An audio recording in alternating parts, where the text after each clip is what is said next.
ዛሬ ያጫሉ ሁንዴሳ ባለቤት ያጫሉ ሁንዴሳ ፋውንዴሽን ላይ የተናገረችው ትንሽ ከዚህ በፊት ብዙ ያልተነገረ ነገር ነው። እሷ የተናገረችውን እንውሰድና ከሱን እንጀምር። ምንድነው ያለችው?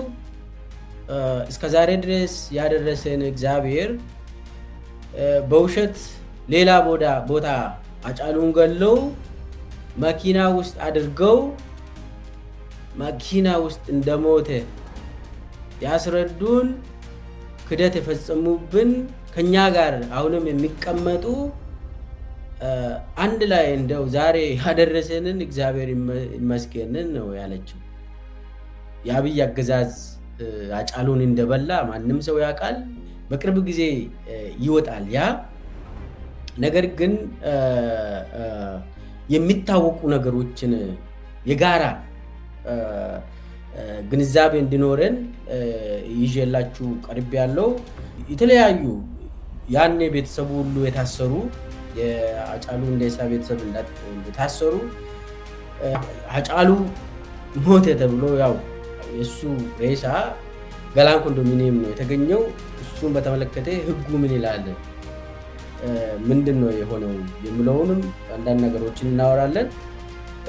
ያኔ አንድ ሴት ከሱ ጋር ነበረች ላምሮት የምትባል እሷ ዛሬ ያው ያኔ ለተወሰነ ጊዜ ታስራ ነበር። ዛሬ አቡዳቢ ነው የምትኖረው፣ በቃ ነው የምትኖረው። ያ ነገር ምንድነው የሚለውንም እናወራለን። እንግዲህ አዳነችም ያኔ በንጋቱ ወጣ ያለምንም ምርመራ ማን እንደገደለ ሁሉ ነገረችን። ያኔ አቃቢ ህግ ስለነበረች እሱን ትንሽ የጋራ ግንዛቤ እንዲኖረን እንመካከራለን። እስከ መጨረሻ ድረስ ተከታተሉን እያልኩ ቻናሉን ሰብስክራይብ ያላደረጋችሁ ሰብስክራይብ ማድረግ እንዳትረሱ። ከዚህም በፊት ብዙ ይሄ ነገር ያው መኪና ውስጥ እንደተገደለ ተደርጎ ነበር ሲወራ የነበረው። ዛሬ ያጫሉ ሁንዴሳ ባለቤት የተናገረችው ሌላ ቦታ ገለው መኪና ውስጥ አድርጎት መኪና ውስጥ እንደሞተ የነገራችሁን እንደው እናንተም ዛሬ ስለደረሳችሁ እግዚአብሔር ይመስገን ነው ያለችው። ከዛ በኋላ ደግሞ ያጫሉ ወንድም ከዚህም በፊት ኢንተርቪው ሰጥቶ ነበር። ሲሳይ ሁንዴሳ ኢንተርቪው ውስጥ ምንድነው የሚቆጭ ተብሎ ተጠየቀ። ያው ቤቲ ነች ያኔ ኢንተርቪው ያደረገችው ቤቲ ቴሌቪዥን ነበራት ያኔ። እሱ ላይ ነው ኢንተርቪውን የሰጠ። ህይወት ወደድክም ጠላህም ያንተ አይደለምና እስከ ቀጠለ ድረስ ይቀጥላል። ግን ምን ይቆጫል? ቁጭት ምንድነው? በጣም የሚቆጨኝ ነገር አለ። ያ የሚቆጨኝ ነገር እኔ እሱን በማውቀው ልክ የዋህ እንጂ እንደዚህ ሰዎች የሚያታልሉት ሰው እንዳልሆነ ነው። የዋህነትና ሰዎች የሚያታልሉት ሰው የተለያየ ነገር ነው ብዬ ስለማምን ማለት ወንድነት ከሆነ ጥጉ እሱ ጋር ነው። የዋህነት ከሆነ ጥጉ እሱ ጋር ነው። ንቃተ ህሊና ከሆነም እሱ ጋር ነው። እና በዚህ አይነት መልኩ ይሆናል ብዬ አላሰብኩም። ይህን ነገር ማሰብ አለመቻሌ በጣም ይቆጨኛል። ማለት የርህራሄውን ያህል የዋህ ነው። የዋህነቱን ላልተገባ ነገር የሚጠቀመው ሰው ይኖራል ብዬ አለመገመቴ፣ ፕላስ እሱ በጣም የዋህነቱን ያህል ጥንቁቅ ነው። ከተገደለበት መንገድ አንጻር ግን በጭራሽ እሱን የማይመስል የተጠና ሊያምነው በሚችለው ሰው የተደረገ ኢቨን ታፍኖ ወይ የሆነ ነገር ነው ተብሎ እንኳን እንዳይታሰብ አካሉን አይቼዋለሁ። ምንም አይነት ነገር የለም ሰውነቱ ላይ። ተታሎ ህይወቱ እንዳለፈ ሳስብ እኔ ያንን መንገድ እሱ ላይ ሊጠቀም የሚችል ሰው አለ ብዬ አለማሰቤ በጣም ይቆጨኛል። በህይወት የሚቆጨኝ ነገር ይሄ ነው። እና ግድያውን ስታይ ሙሉ ለሙሉ በማታለል የተፈጸመ ግድያ ነው። ምክንያቱም እሱ ፍቃድ ያለው መሳሪያ ይጠቀማል። የምታውቂው ነገር ነው።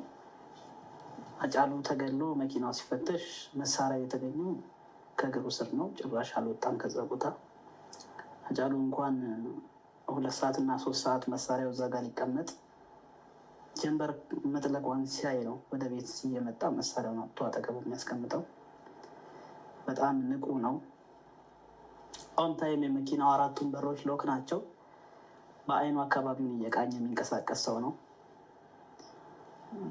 እና እምነቱን በበላ ሰው ነው ሃጫሉ ህይወቱ ያለፈው። ይሄን መቼም አስቤ አላውቅም። ምክንያቱም እንደነገርኩሽ ነው፣ የዋህ ነው፣ በጣም ንቁ ነው፣ ጥንቁቅ ነው፣ ልባም ነው። ስለዚህ እነዚህ 3 ነገሮች ብቻ በማየት እና እሱን ሊያታልለው ይችላል ብዬ የማምነው ሰው መኖሩን አለማሰቤ በጣም ይቆጨኛል። ምናልባት እሱን ማስቀረት ባልችል እንኳን በማን ይሄ ነገር እንደተፈጸመ ማወቅ እችል ነበረ። ያቺ ሌሊት ሲሳይ ካቴና እጁ ውስጥ አስገብቶ ማዕከላዊ ነው ያሳደሩት እና አብይ ተናግሯል። ሲሳይ ተናግሯል። መለስ ብላችሁ ቤቲ ኢንተርቪው ያደረገችውን የእሱን ኢንተርቪው ተከታተሉ። በኮሚቴ የተጻፈው ንባብ አምጥታ የተናገረችውን እናዳምጥ። የዛሬው መግለጫችን ከአርቲስት ሃጫሉ ሁንዴሳ ግድያ ጋር ተያይዞ ነው። ይህንን ጀግና ወጣት ታዋቂና ተወዳጅ የነጻነት ታጋይ የሆነውን ወጣት የገደሉት እና እንዲሁም በግድያ ውስጥ ተባባሪ የሆኑትን ሰዎች በቁጥጥር ስር አውለናል። ዋናው ተኳሽ በቁጥጥር ስር የዋለው አቶ ጥላሁን ያሚ የሚባል ነው። ሁለተኛው ከሱ ጋር ተባባሪ የሆነው አቶ አብዲ አለማየሁ ነው። ሶስተኛው ከበደ ገመቹ ይባላል። ጥላሁን ያሚና አብዲ አለማየሁ በቁጥጥራችን ስር የዋሉ ሲሆን ከበደ ገመቹ ግን እየተፈለገ ነው ያለው ለጊዜው ስለተሰወረ። ስለዚህ ዋናው ተኳሽ የሆነው ጥላዬ ያሚ የሚባለው ሰው ጥላሁን ያሚ የሚባለው ሰው በአካባቢው ላይ የሚታወቀው ጥላዬ ብለው ነው። ሲያቆላምጡ ጥላዬ ብለው እንደሚጠሩት የአካባቢው ማህበረሰብ በዚህ መልክ ነው የሰጠን። ሰውየው ግን መታወቂያውም ጭምር የሚገለጸው ጥላሁን በሚል ስለሆነ በሁለቱም እንደሚጠሩት ከአካባቢው ላይ አግኝተናል። ስለዚህ ጥላሁን ዋሚ ለምን እንዴት ሃጫሉን መግደል እንዳስፈለገ ለምን እንደገደለ በገለጸበት ወቅት ተልኮውን የተቀበለው ከኦነግ ሸኔ እንደሆነ ተልኮውንም በሚቀበልበት ሰዓት ደጋግሞ በሰኔ ወር ለ3 ጊዜ ያህል አግኝተው እንዳሳመኑት ሃጫሉ መሆኑን በዝርዝር ባይነግሩትም ብዙ የተለያዩ መገደል ያለባቸው ሰዎች እንዳሉ ይህንን ማድረግ የሚያስፈልገው የኦሮሞ ሕዝብ እንዲያልፍለት እንደሆነ እንዲሁም ይሄ መንግስት በመዳከሙ ይሄ ካልተደረገ የኦሮሞ ሕዝብ አደጋ ላይ ሊወድቅ እንደሚችል እንደተገለጸለትና በዚህ እንዳሳመኑት ለሱም ጥቅም እንደሚያስገኙለት የገለጹለት መሆኑን ቃሉን ለፖሊስ በሚሰጥበት ሰዓት አስመዝግቧል ማለት ነው። ስለዚህ እርስ በርሳቸው በትግርኛ የሚነጋገሩ እሱን ግን ሲያናግሩት በኦሮምኛ እንደሚያናግሩት መረጃ ሰጥቶናል። ይህንን በተመለከተ አጠቃላይ ይሄ በጣም ማለት ቲያትሩ ስክሪፕቱን እንኳን በደንብ አልጻፉላትም። እሷም ተለማምዳ አልመጣችም። ስም እንኳን በደንብ ለይታ ሳታቅ ነው የመጣችው። መጀመሪያ ላይ ብልጽግና ተቃውሞ የገጠመው ኦሮሚያ ውስጥ ነበር። ብልጽግና የሚባል ያ ሁሉም ሰው ያውቃል። ያው ብዙ ሳይቆይ ለማ መገርሳ ተነሳ። ያ የሽመልስ ቡድን መጡ። የሽመልስ ቡድን ደግሞ ያደረጉት ኦሮሞን ከፋፍሎ በጎጥ አደራጅቶ መጡ። ሃጫሉ ያኔ ነው የተቃወመው። መሆን አይችልም ይሄ ብሎ ይሄ መሆን አይችልም ብሎ ሃጫሉ ያንን የተቃወመው ሽመልስ አብዲሳ በአንድ ጎጥ የአንድ አካባቢ ሽፍታ ሰብስበው የኔ ቡድን ነው ብለው ጸጥታ መዋቅሩ፣ የኢኮኖሚ መዋቅሩ፣ ስልጣን ሙሉ ሲረከብ የመጀመሪያ ተቃውሞ እንግዲህ ከአምቦ ነው የተነሳው። ሃጫሉ ነው እምቢ ያለው። ያ በጣም ሲሪየስ ጉዳይ ነው። ስለዚህ ይሄ አሁን ቀስ እያለ 120 ቡድን የሆነው የሽመልስ አብዲሳ መዋቅር ነው። ኦሮሚያ ውስጥ 120 ኦሮሞን ያደረገው ኦልሬዲ ብዙ ነገር ተብሏል። ያ ነገር ይሄ 120 የግድ ሃጫሉን ይበላል ማለት ነው። በአደባባይ እነሱ ሸኔ ነው የገደለው በትግርኛ የምናገሩ ትእዛዝ ወስደው ሸኔ ነው ምናምን ብሎ ነው እዚህ ላይ አዳነች ያወራቸው። ደህንነቶች ደግሞ ምንድን ነው ያሉት?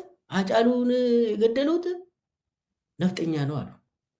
መለስ ብላችሁ ሂዱና ተመልከቱ። ወደኋላ መለስ ብላችሁ ሃጫሉ የተገደለው በሌላ ብሔር ነው ብሎ እንትን አደረጉ። እኛን አታቆሙን ብሎ ተናግሮ ነበር አብይ። ኋላ የሚመለከት ህዝብ ወደፊት መጓዝ ይቸገራል። ወደፊት መጓዝ የሚፈልግ ህዝብ ደግሞ ወደኋላ መመልከት ያለበት ዛሬን ለመስራት እንጂ በትናንትና ውስጥ ለመኖር መሆን የለበትም። ኢትዮጵያ አሁን ያለችበት ሁኔታ ወደፊት መበልጸግ ላላት ፍላጎት ምንም አይነት ችግር መሆን አይችልም፣ እድል ነው የሚሆነው። ይህ እድል ግን ይሳካ ዘንድ ወደፊት መመልከት ያስፈልጋል። ሁሉም ሰው የታሪክና የትናንትና ተንታኝ ከሆነ ወደፊት መጓዝ አይቻልም። ትናንትናውን ለታሪክ ምሁራን መተው ያስፈልጋል። ይህ ህልምና ራዕይ ማቆም ማስተናከል የሚችል ኃይል የለም። ግለሰቦች ይወድቃሉ፣ ግለሰቦች ይነሳሉ። ኢትዮጵያ ግን ትበለጽጋለች። ድህነት የሰለቻት ሀገር ስለሆነች ለመበልጸግ ያላትን ፍላጎት ለማቆም የሚጮሁ ድምፆች እንጂ የሚያቆሙ ኃይሎች አይኖሩም። ይህ እንዲሆን መሰብሰብ፣ መደመር፣ ወደፊት መመልከት፣ የምንፈልገውን ነገር ሞያ በልብ እያልን ማሳካት ያስፈልጋል። እቺን በንጋቱ ነው እቺን ንግግር ያደረገው አብይ። ለሃጫሉ መልስ የሰጠበት ንግግር ነች። ሃጫሉ የተገደለው አብይን ስለተቃወመ ነው። ፔሪድ። ህዝብማ መስኪን እኮ ነው። ምንም ፍራሽ በለው መሪዎቹ ነው መተኛት ያቃታቸው እንጂ ሲጠግቡ ማለት አብይ አህመድ ኦሮሞ ዳ ሰበቡ ማሊቲ ኦሮሞን ዱት ያረው እዚህ ላይ አብይ አህመድ ኦሮሞ ነው፣ ለምንድን ነው ኦሮሞ ዛሬ የሚሞተው ብሎ ቴብል ይደበድባል፣ ወንበር ይደበድባል። ሃጫሉ ይሄ ብዙ እሱ ተናግሯል። ቀድሞ አብይን በመቃወሙ ነው። ይህ ጀግና አንዴ ከተነሳብኝ ጉዶናለሁ፣ የኔ ፕሮጀክት አይሳካም ብሎ ነው አብይ ሃጫሉን ያጠፋው። በንጋቱ ደግሞ ይሄ ሬንጀር ለብሶ ሰብስቦ ሲያወራ ነበር። ከሞላ ጎደል ለመያዝ ጥረት ተደርጓል። ለዚህም የህግ አስከባሪ አካላት ምስጋና ይገባቸዋል። ነገር ግን በሂደቱ ተኳሽ ብቻ ሳይሆን አስተኳሾችን መለየት አለባቸው። በውስጥ ተሰግስገው ሌብነታቸውን ስራ የማይሰሩ መሆናቸውን ሸፋፍነው በብሔር ጥላ የሚያስተኩሱ ኃይሎችም በግልጽ መለየትና ለህግ መቅረብ አለባቸው። አካስ ጀዴናማ ሞቱማን ዶክተር አብይ ነቢቱ እንደነው እዚች ላይ በደንብ ያዙልኝ። የኔ ዋጋ በጣም እኔ ውድ ሰው ነኝ። የአብይ መንግስት እኔን መግዛት አይችልም ማለት እቺ ላይ ያዝ። እኔን መግዛት አይችልም አብይ ያለ ጋዜጠኛው አይ እንዴት ነው ብልጽግና ሆንክ ወይ ምናምን ብሎ ሲጠይቀው እኔ ለህዝቤ ውድ ሰው ነኝ፣ የአብይ መንግስት እኔን መግዛት አይችልም ማለት አካሉ ላይ ምንም የለም። መኪና ውስጥ እሱ ሃጫሉ የተቀመጠበት ገቢና ነው የሞተ ተባለ። ገቢናው እንትኑ ላይ ወንበሩ ላይ ምንም ደም የለም።